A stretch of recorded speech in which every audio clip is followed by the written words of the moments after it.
Hello, this is Watch It All About for another watch review. This time we're looking at the blue Orient Mako. The Mako is an extremely popular watch in the enthusiastic watch world, purely because it is an incredibly spec'd watch and very well built watch for the price.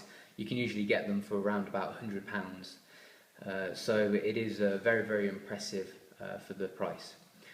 So let's take a closer look at it and see why people like it so much. So if I just get focus on there, you can see this is the blue version, and the finish of the dial is very nice, and the bezel it's like got almost a lacquer or a steel property to it, that when you rotate the dial you get a nice shimmer which follows it around. You can see that depending on where the light is. It is a very nice dial, and understandably for this price it is a mineral crystal. You can get a sapphire version, but it is a bit more expensive, and it is also quite easy to get fingerprints on and like smudge marks, but that's not something that really bothers me personally. The bezel on the Mako is notoriously quite stiff. And I've found that this is quite stiff to get it going, but once it is going, it's not quite so bad. Hear it, and it has a nice quality noise to it though, a real deep click, almost like a thud as it's moving around. So yeah, it is quite stiff, but it is also quite reassuring that if you are using it for diving, it's not going to get knocked and your time isn't going to get adjusted. As you can see on the dial, get focused. It is very well finished.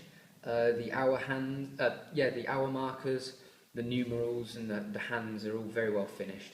Also, the surround of the day and the date, that's really well done as well. It's all extremely flawless. It's such a well finished, polished off watch. For the price, it is incredible how they do it. It's cheaper than a lot of Chinese watches, and this is all made in Japan with an in-house movement as well. It's quite. I don't know how they do it, but they do a very good job.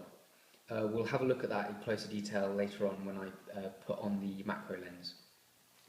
The case itself is brushed on the top and then polished everywhere else. So the sides are polished, both sides, and then it's got a polished bottom and a polished case back as well.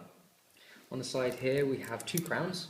So this is your usual one, which changes the time and the date. Then we have this one here which changes the day. This is quite an unusual feature. Obviously not every watch has it, and it works quite nicely as well. So you unscrew that. So the surround moves up towards the top of the button, and then when you push it in, it changes the date. And then you screw it back in. It's quite nice. It's a very well engineered way of finding this solution. Obviously, it's a in-house Orient caliber. It's a low beat, so it's 21.6 thousand beats per hour. So it ticks at 6 ticks a second. But obviously they've found that for them, making an extra pusher to change the day just works for them, so they've added this extra crown here. Some people don't like it, but I personally think it looks quite cool. I like having extra crowns, so yeah, it looks nice. It sets the watch apart as well. The engraving on the crown is also very well done, very deep, but we can have a look at that in greater detail later with the macro lens. The surrounds, the crown guards as well, are nice and subtle, very classy, but they do a very good job as well. You can see it's pretty much almost right up to the end of the crown. The case back has details on it, and also a logo and a hologram. It's not very deep. It's more like laser etching, but again, that doesn't particularly matter. The bracelet is, in general, is very nice, but there are a couple of not problems, but a couple of concerns that you would want it to be better, but at this price you can't complain at all really. Firstly, it's got hollow end links. Obviously solid end links would be a lot better because it increases just how solid it feels. But saying that, it is very well finished, and it does fit to the case very well, so you don't actually really notice it looking at it from the top. You only really notice it from the bottom. The links themselves are very nice. It's the same width all the way down, apart from a very tiny amount, which you barely notice. Brushed on the top, brushed on the bottom, and then polished on the sides. So the links themselves are very, very nice, very nicely made. And then you see it's got split pins as well to resize it. The clasp was one of the main things I was concerned about, because this doesn't really look like it can handle much. It is a little bit thin, and a little bit, it just feels a little tiny bit cheap. But again, you can't really expect too much at a watch of this price. The clasp itself works very well, so obviously it's double locking. So we've got, as you can see, those two buttons there, lock around the little nipple there. So locks like that, and then you just flip that down as well. No chance of that coming off whatsoever. On the clasp, it's got nice deep Orient impression on it as well. The clasp actually looks very good, and it's well hidden. Sometimes you can get quite ugly clasps which like jut out and all sorts, but they've done a very good job on the clasp. Let me put it on, and then you can have a look at what it looks like on the wrist. Just give it a clean. Okay, so it is perfectly sized, it really is. It's 42mm, but it wears a little bit smaller. I've got a 7-inch wrist, and it just fits perfectly, really does. Everything about it, as soon as you put it on, you think, wow, this really looks nice. It fits incredibly well. You see the depth is quite nice as well. It's got a good heft about it, but it's also not ridiculously overpowering. It's very classy.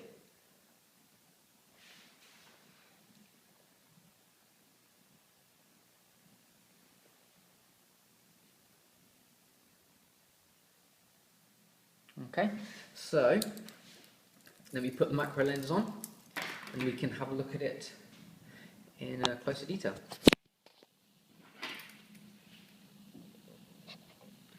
Okay, so give it a wipe down. Cheeky little hair there. So the face, everything is very well finished. See this minute track going around the outside as well. The hands are just perfect, flawless. I love this applied logo as well. At this price, it's amazing that you get little extras like that. The day-date window, again, the frame around it is flawless, really, really nice. And just the general finish of it is just stunning. The bezel, get rid of some of that.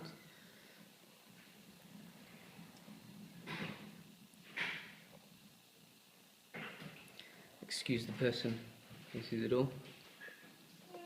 And then if we have a look at the crown, see it's nice,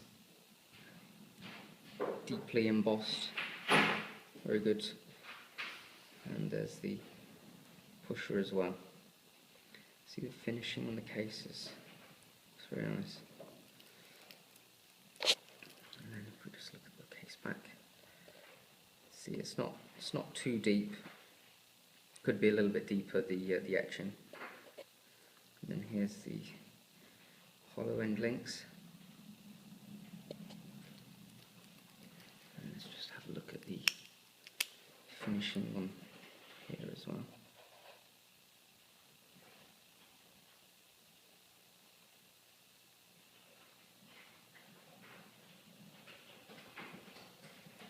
Okay.